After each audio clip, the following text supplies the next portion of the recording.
The roar of over 75,000 fans at Levi's Stadium, amplified by hundreds of millions watching worldwide, reached a fever pitch as Bad Bunny seized the Super Bowl 60 halftime show. This was not merely a musical interlude, it was a seismic cultural event, a vibrant, unapologetic celebration of Puerto Rican identity broadcast to every corner of the globe. For the first time in Super Bowl history, a Latino solo artist commanded this colossal stage, delivering a performance sung almost entirely in Spanish. The stakes were immense, carrying the weight of expectation from a burgeoning global fanbase and the scrutiny of an audience accustomed to English-dominant spectacles.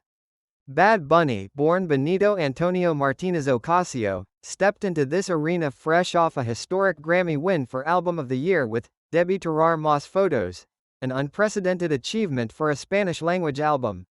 His presence alone signaled a profound shift, promising to inject a rich tapestry of Latin culture into one of America's most watched events.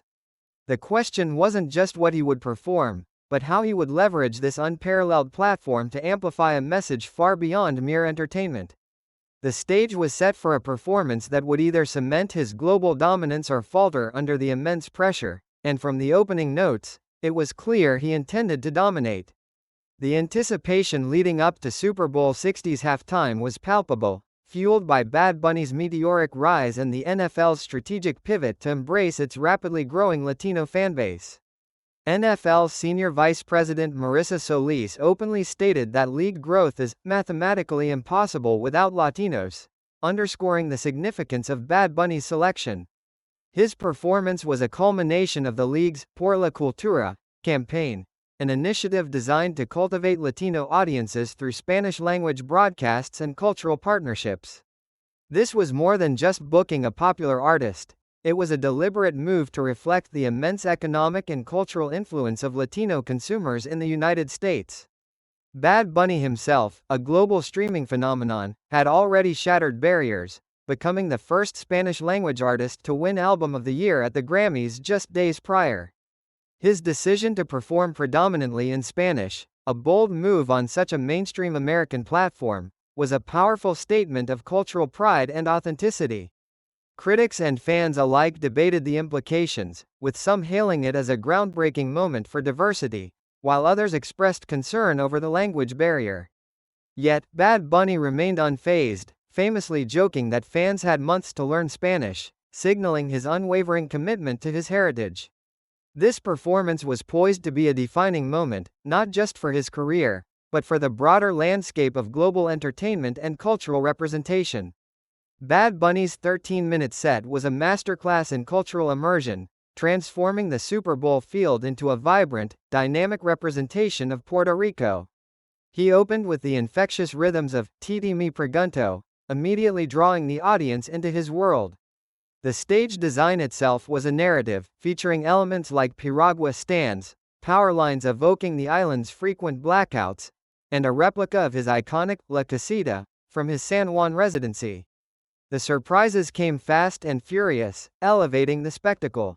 Lady Gaga emerged in a stunning blue dress, delivering a Latin-infused salsa rendition of her hit, Die with a Smile, marking the only English lyrics in the entire show. Shortly after, Puerto Rican legend Ricky Martin joined him for a heartfelt performance of Lo que le pasó a Hawaii, a powerful moment honoring generational ties in Latin music. The La Casita set piece became a hub for celebrity cameos, with Pedro Pascal, Jessica Alba, Cardi B, and Karol G seen dancing and celebrating, further amplifying the show's star power and cultural resonance. One of the most talked about moments involved a genuine wedding ceremony taking place on stage, with Bad Bunny himself handing the ring to the groom, a testament to the performance's blend of spectacle and authentic human connection. He also passed his recent Grammy to a young child, a symbolic gesture of inspiring the next generation. The performance culminated with a powerful message displayed on screen: Lo único más poderoso que el odio es el amor. The only thing more powerful than hate is love. And Bad Bunny holding a football emblazoned with Together, We Are America, followed by a roll call of countries across the Americas, reinforcing a message of unity and inclusion. The immediate aftermath of Bad Bunny's Super Bowl halftime show ignited a fervent global discussion, reflecting its profound impact. Viewership numbers soared, with the halftime show drawing over 100 million viewers in the US alone, solidifying its status as one of the most watched musical events worldwide. Critical reception was largely positive, praising the performance's innovative set design, dynamic choreography, and powerful cultural messaging. Many lauded Bad Bunny for his bold decision to perform predominantly in Spanish, celebrating it as a pivotal moment for Latin music and representation on a mainstream American platform. The inclusion of guest stars like Lady Gaga and Ricky Martin, who seamlessly integrated into the Latin-themed spectacle, further amplified the show's appeal and demonstrated a powerful cross-cultural collaboration. However, the performance was not without its detractors. Some segments of the audience, particularly those accustomed to English-language performances, expressed feelings of alienation due to the language barrier.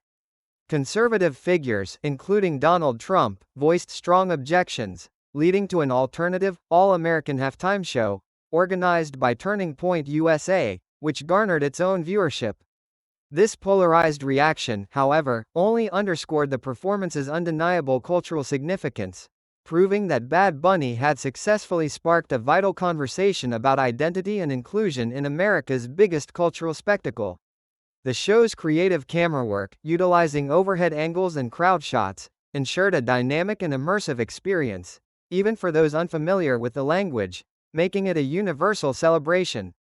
Bad Bunny's Super Bowl 60 halftime show will undoubtedly be remembered as a watershed moment, a performance that transcended entertainment to become a powerful cultural statement. By bringing the vibrant essence of Puerto Rico and the Spanish language to the world's largest stage, he shattered long-standing barriers and redefined the scope of mainstream American entertainment. The show's blend of high-energy performances, meaningful cultural nods, and star-studded collaborations created an unforgettable experience that resonated deeply with millions. It solidified Bad Bunny's position not just as a global music icon, but as a potent voice for Latino culture and identity. The discussions sparked by his performance, both celebratory and critical, highlight the ongoing evolution of American culture and the increasing demand for diverse representation across all platforms. This wasn't just a fleeting spectacle, it was a testament to the power of authenticity and the universal appeal of music that speaks from the heart. The legacy of this halftime show extends beyond the stadium lights, paving the way for future artists to embrace their heritage on the grandest stages. What do you believe was the most impactful moment of Bad Bunny's groundbreaking Super Bowl halftime show, and how do you think it will influence future performances? Share your thoughts and join the conversation on this historic event.